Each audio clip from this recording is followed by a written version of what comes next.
Racks की daily cricket roundup में आपका स्वागत है। होने वाली है 20 जून से। शुभमन गिल की न्यू लीडरशिप में ये असाइनमेंट और भी ज्यादा चैलेंजिंग हो गया है, जहां इंडिया से काफी सारे लेजेंडरी प्लेयर्स हैं जो इस सीरीज को मिस करने वाले हैं because Virat Kohli and Rohit Sharma have retired. वहीं दूसरी तरफ इंग्लैंड से अभी भी काफी सारे सीजन्ड प्लेयर्स हैं that have played this game years on end and are all set to face off against India। इस टूर पे इंग्लैंड के पास काफी सारे एडवांटेजेस हैं, जिसमें से एक एडवांटेज है कि वो अपने होम ग्राउंड पर खेल रहे हैं, एक ऐसी जगह जहां पर इंग्लैंड को हराना काफी ज्यादा टफ होता है और काफी ज्यादा मुश्किल होता है।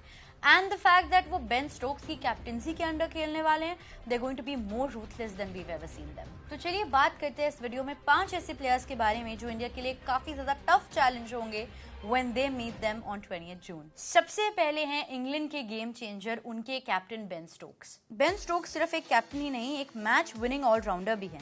जब प्रेशर बढ़ता है स्टोक्स और भी ज्यादा डेंजरस हो जाते हैं। बैट और बॉल दोनों से इम्पैक्टफुल इम्पैक्ट डालने की उनकी ये एबिलिटी इंडिया के लिए काफी ज्यादा भारी हो सकती है। उनका aggressive leadership style coupled with the home advantage can be a big challenge that India might have to face. दूसरे नंबर पर है इंडिया के काफी पुराने दुश्मन यानी कि जो रूट। जो रूट को इंडियन फैंस अच्छी तरह से जानते हैं क्योंकि वो बार बार हमारे बॉलर्स को बहुत ज्यादा रन स्मैश करते आए हैं। 30 टेस्ट मैचेस खेले उन्होंने इंडिया के अगेंस्ट और उसमें 2846 से भी ज्यादा रन बना चुके हैं, वो भी 58 की एवरेज के साथ। और इसमें भी वो 10 बार सेंचुरीज मार चुके हैं और 11 बार हाफ सेंचुरीज अगेंस्ट इंडिया। उनकी टेक्निक जितनी ज्यादा सिंपल नजर आती है उतनी ही ज्यादा कॉम्प्लेक्स है। उनको फेस ऑफ करना और उनको क्रीज से वापस भेजना इंडिया के लिए एक काफी ज्यादा टफ चैलेंज होने वाला है। तीसरे नंबर पर आते हैं टॉप ऑर्डर के एक रेजिंग तूफान बेन डकेट। बेन डकेट ने इंग्लैंड के लिए ओपनिंग का रोल निभाया for a very long time now. उनकी रीसेंट सेंचुरी जिम्बाब्वे के खिलाफ 140 रन्स ने उनके फॉर्म का काफी अच्छा प्रूफ दिया है। पिछले 11 इनिंग्स में वो 2 सेंचुरीज मार चुके हैं और 2 50s। और इसका मतलब सिर्फ एक ही है कि वो न्यू बॉल बॉलर्स को काफी कॉन्फिडेंटली तैयार करने के लिए रेडी हैं,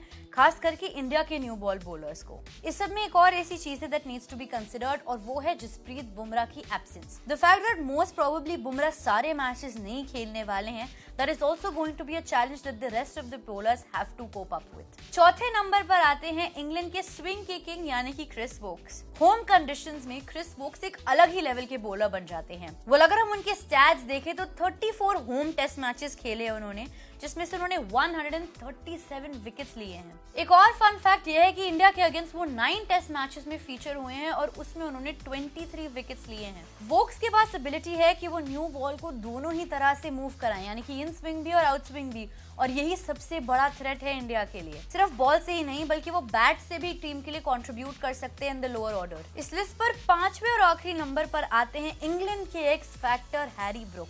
हैरी ब्रुक ने अपनी बोल्ड और फियरलेस बैटिंग से इन टेस्ट क्रिकेट सबका ध्यान अपनी ओर खींच लिया है। पिछले 10 इनिंग्स में वो 2 सेंचुरीज और 2 हाफ सेंचुरीज मार चुके हैं, which shows that he is a consistent player, a consistent test player to say the least। उन्होंने न्यूजीलैंड के अगेंस्ट 171 और 123 रन्स बनाए और फिर जिम्बाब्वे के खिलाफ भी एक काफी सॉलिड 50 बनाई। This clearly shows that we cannot take Harry Brook lightly as well। Clearly ये 5 ऐसे खिलाड़ी हैं जो इंडिया को एक टफ स्पॉट में डाल सकते हैं in the upcoming India versus England first test match. लेकिन इंडिया और इंग्लैंड की इस बैटल में it's not just India that have to face off some tough players, बल्कि इंग्लैंड को भी काफी सारे टफ और काफी ज्यादा होनहार खिलाड़ियों का फेस ऑफ करना होगा। क्योंकि ये याद करना बहुत जरूरी है कि पिछली बार जब इंग्लैंड इंडिया आई थी तो बेस बॉल नहीं जैज बॉल चला था।